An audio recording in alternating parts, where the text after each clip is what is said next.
नारायण साकार हर की आवाज सही दो, गोल आवाज होनी चाहिए।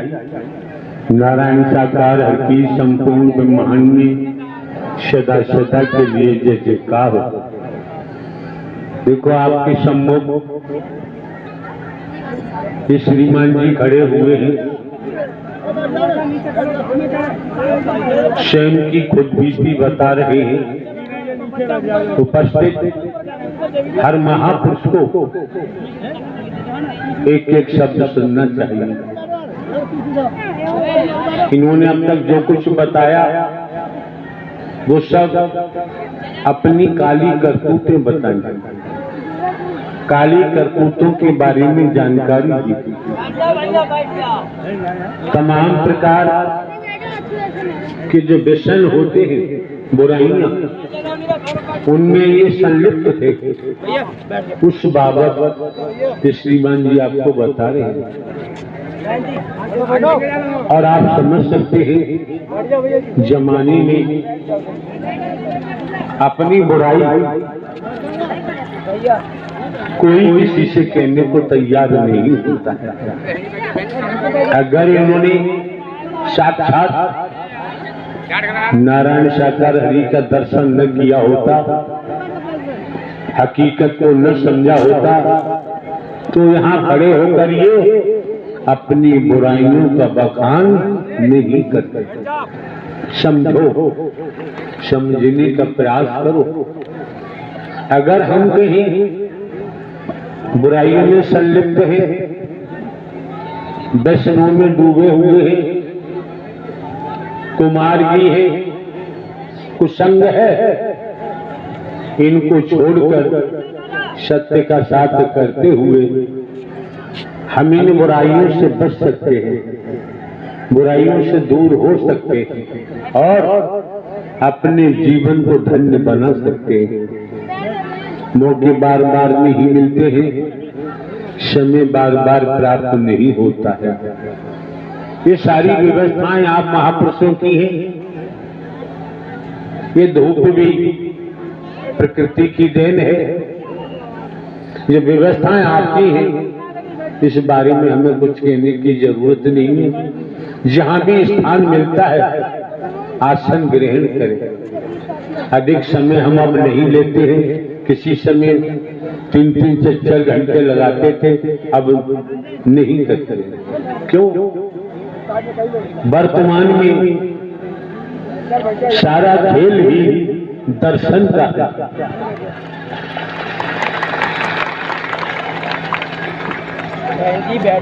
मंदिर जाते हो, मंदिर में दर्शन करने के बाद सुकून मिलता होगा। शिवालय जाते हो, शिवालय में दर्शन करने के बाद सुकून मिलता होगा। गुरु जी के पास जाते होंगे आप, गुरु जी के दर्शन करने के उपरांत सुकून मिलता होगा। इसी प्रकार जो भी तीर्थ स्थल है आप जाते होंगे, सुकून मिलता होगा। और ये मौके बार बार तो मिलते नहीं है। आप राम जी के मंदिर जाएं, राम जी को पुकारे, अच्छी बात है। आप श्याम जी के मंदिर जाएं, श्याम जी को पुकारे, याद करें, अच्छी बात है। शंकर, ब्रह्मा, विष्णु, राम, श्री कृष्ण, देवी दुर्गा, हनुमान जी, गणेश जी, किसी की पूजा करें, आपका जीवन है। आपको अपने जीवन के विषय में निर्णय लेने का पूर्ण अधिकार है। आप अपने जीवन के बाबत जैसा निर्णय लेंगे वैसा ही परिणाम सामने आता है। क्या आपके सम्मुख श्रीमान जी खड़े हैं? इन्होंने कहा कि मैं बहुत बड़ा तांत्रिक था। जितनी खूबियां आपके अंदर थी उन खूबियों को इन्होंने बखूबी बखान किया, जानकारी दी। जब बखूबी बखान किया, जानकारी दी, तो आप समझ सकते हैं इनकी भाषा के द्वारा एक नकारात्मक रवैया था, नकारात्मक सोच रखने वाला, कर्म करने वाला कभी भी सकारात्मक विचार पैदा नहीं हो सकता। जब इन्होंने नारायण साकार हरि का दर्शन किया, हकीकत को देखा, तो इनमें बदलाव हुआ और वो बदलाव परिवर्तन आपके सामने है। हम बाबा आगे क्या कहना चाहते हो बताओ। जब जिसे हम तन के नाते से परिवार कहते थे ना, तो मैंने सबको पुकारा था भैया, शुरुआत की, पुनः वहां से शुरुआत करो। अभी इन्होंने कहा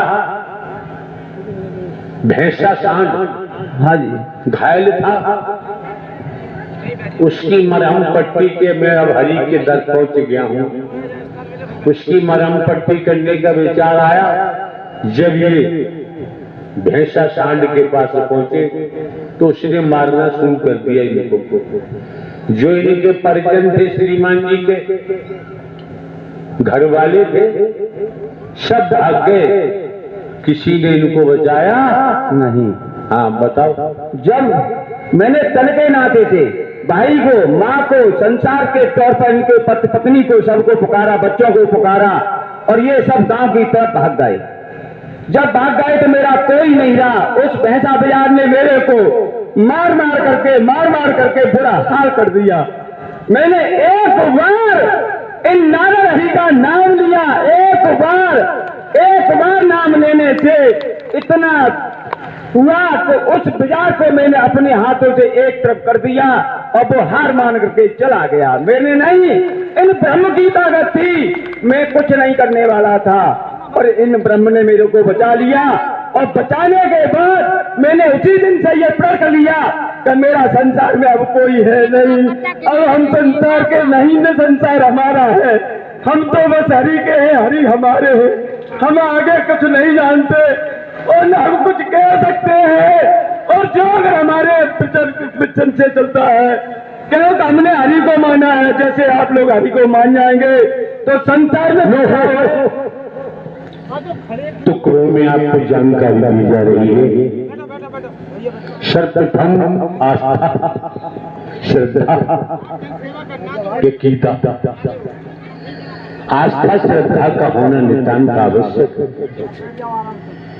परिवार में माता पिता भाई बहन सगे संबंधी रिश्तेदार जो भी हैं, अगर उनमें श्रद्धा है, आस्था है, तो संबंध बने रहते हैं। आस्था श्रद्धा नहीं तो परिवार में भी संबंध टूट जाते हैं, बने नहीं रहते। जहां बात ब्रह्मांड के रचयिता नारायण साकार हरि परमात्मा की हरि की होती है, हरि राम की होती है। क्या? एक राम दशरथ का बेटा, एक राम हट में लेता, एक राम का शकल पसारा, एक राम जगत से न्यारा। समझो कुछ छिपा हुआ नहीं है। जस करनी तस भरनी, जो जैसा करता है उससे जैसा भोगना ही पड़ता। तो बाबा दर्शा रहे आपके सम्मुख खड़े हैं, इनको अपने बेटा पत्नी भाई बहन माता पिता जो भी संबंधी थे उन पर भरोसा था।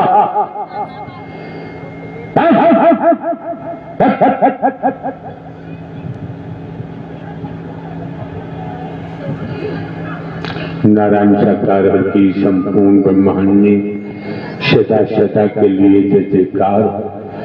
नारायण साकार की संपूर्ण ब्रह्मांड में शता शता। ये सेवादार बैठे, आगे का मुंह इस गैलरी की तरफ करवाओ। शैतान शैतानियत करता है, क्या सोने के लिए आए हो? और कोई जगह नहीं मिली सोने के लिए। शर्म नहीं आती, लाज नहीं आती। आज एक कबूतर कराओ, ये तमाम नकारात्मक स्थिति को लेकर गैलरी में दौड़ लगाना शुरू कर देते माहौल को बिगाड़ते हैं। और माहौल को बिगाड़ने वाला सकारात्मक नहीं हो सकता। हाँ बाबा, जब सतर्क हो गए हो कि सोने की जगह नहीं है, अन्यथा वर्दी पहनना बेकार है। हाँ जी, हम जब सत्य के साथ में आ ही गए हैं तो मेरे को जितने परसेंट से हम जितना परसेंट इन हरि के लिए बचेंगे। हम अंग्रेजी नहीं जानते, परसेंट की बजाय प्रतिशत कहो, हिंदी है, समझ में आ जाएगा। इन नारायण के वचन को मानेंगे, वचन पे चलेंगे, सेवा कर्म करेंगे, हमें उतना ही लाभ होता चला जाएगा। और हम लोग कहते हैं काम नारायण जी के पास नहीं है। जब हम वचन मानेंगे तो 100 कोस दूर बैठे, तब भी हम नारायण जी के पास हैं। वचन का सबसे बड़ा खेल है, और वचन हम मानते चले जाएंगे तो वही हमारे लिए सब कुछ मिल रहा है ना। वो वचन नहीं मानेंगे तो हमारे लिए कुछ नहीं है। हमें सबसे ज्यादा वचन का महत्व का रखना है, क्योंकि नारायण जी के वचन मुखारबन से आ रहा है, बार बार आ रहे हैं। और यही बात हमारे और सबके सामने आ रही है कि जब 23-24 साल हो गई, 23-24 साल से सबको ये कहता, बहुत से लोग ये कहते हमें वहां कुछ नहीं मिल रहा भैया जी, हमारे कुछ नहीं, और मिलता नहीं क्या, तो फिर हम तो जानते हमें तो लगभग 25 वर्ष हमको इस सत्य के मार्ग पर नारायण साकार हरि परमात्मा का हरकारा चौकीदार बनकर काम करते हुए हो गया। जब हो गया तो आप समझ सकते हैं तो कालिया नाग भैया यहाँ क्यों आया, यहाँ तेरी क्या जरूरत है, किसी सपेरे एक बार चला जाता। नारायण साकार की संपूर्ण ब्रह्मांड में सदा सदा के लिए जय जयकार हो। नारायण साकार की संपूर्ण ब्रह्मांड में सदा सदा के लिए जय जयकार हो। नारायण साकार की संपूर्ण ब्रह्मांड में सदा सदा के लिए जय जयकार हो। नारायण साकार की संपूर्ण ब्रह्मांड में सदा सदा के लिए जय जयकार हो। ध्यान रखें उपस्थित महापुरुष, आप आपकी बहन बेटियां सभी स्वयं में कार्य करता है।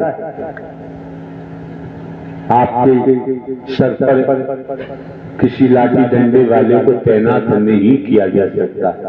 जब आप स्वयं ही कार्य करता है तो आए हो तो मानवता का पत्य दो, इंसानियत का पत्य दो, दर्शन का लाभ उठाओ, वाणी का लाभ उठाओ और सेवा के महत्व को समझो। फिर कभी नहीं कह सकते कि हमें लाभ नहीं हुआ।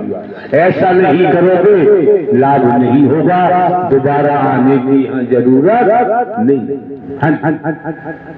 जब हम यहाँ आते हैं तो नारायण जी का वचन मानना, सेवा कर्म करना और निर्स्वार्थ, जब हम अपना स्वार्थ लेकर के चलते रहेंगे तो कभी हमारा भला होने वाला नहीं है। हमें निर्स्वार्थ, जिसकी तरफ कार्य करना है, निर्स्वार्थ करना है। जब निर्स्वार्थ करेंगे तो उसका भी भला है और हमारा भी भला हो जाएगा। क्यों कि मैंने जान लिया, पहचान लिया, जब से इन नारायण जी के वचन पर चल रहा हूं और वचन मान करके कार्य करता हूं तो मैं निर्स्वार्थ किसी से ये कहता भैया जी हरि के पास चलो आपका भला हो जाएगा। धाम पे जाता है, प्रभु के पास लेके आते हैं, उनका भला हो जाता है। बाबा सीधी सीधी बात करो, आने वाले महापुरुष पहले से ही गुमराह है, अपनी वाणी के द्वारा और गुमराह करोगे तो स्थिर नहीं हो सकते। क्यों? आप लोग सत्य के साथ में आते हैं, परमात्मा के पास नहीं आते हैं। सिर्फ सत्य के साथ में आते हैं, मानव मंगल मिलन सद्भावना समागम में आते हैं, सत्य का साथ मानव मंगल मिलन सद्भावना समागम का आयोजन करते करते अगर आपका भला हो जाए तो परमात्मा ने किया है, आपके कर्म ने किया है। जब बात आती है साथ की संग की, बाबा ऐसी भाषा न बोले जो उचित न हो। आप समझ सकते हैं मुख्यमंत्री जी जो आपके हैं, मुख्यमंत्री जी महोदय के पास पहुंचना हर किसी के बस की बात नहीं। आपके देश के प्रधानमंत्री महोदय हैं, उनके पास तक पहुंचना हर किसी के बस की बात।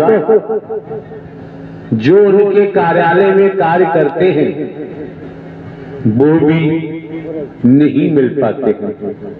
रही बात परमात्मा की, तो वेद क्या कहते हैं, शास्त्र क्या कहते हैं, धर्म ग्रंथों में क्या आया है, पुराण क्या कहते हैं, संत जन महात्मा जन ज्ञानी जन क्या बताते हैं, अवलोकन करें, श्रवण करें। देखो जो अच्छा लगे वो करो, न लगे तो आपकी मर्जी है।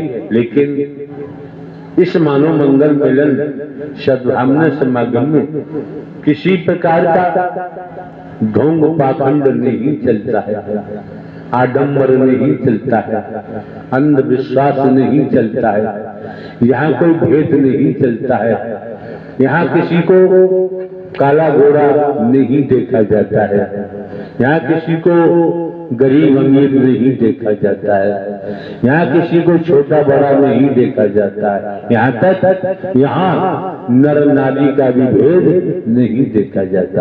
क्यों?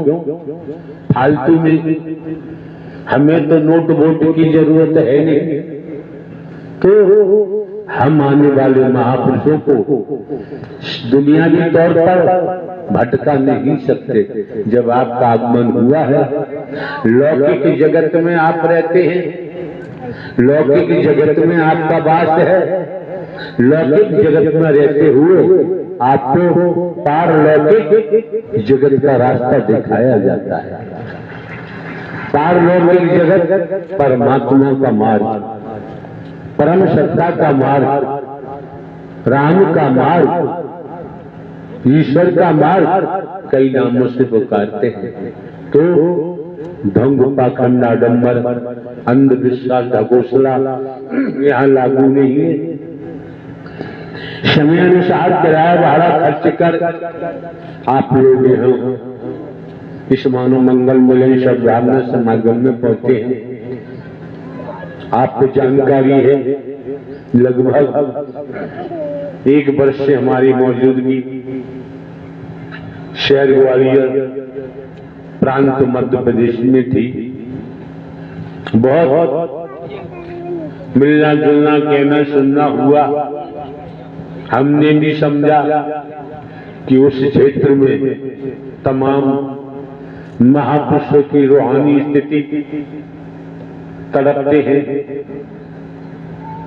ब्रह की अग्नि लगती है, चैन नहीं पड़ता दर्शन के बगैर। तो हम भी एक हरकारा चौकीदार बनकर एक साधारण व्यक्ति के रूप में आप समस्त देवी स्वरूप देवता स्वरूप के आत्म देव का दर्शन करने के लिए पहुंचे। हम कोई विशेष होते, कोई खास होते तो विशेष जैसी व्यवस्थाएं होती, खास जैसी व्यवस्थाएं होती। हाँ, तो जो कुछ देख रहे हैं साधारणतया दिख रहा है, लेकिन यात्रा पारलौकिक जगत की है।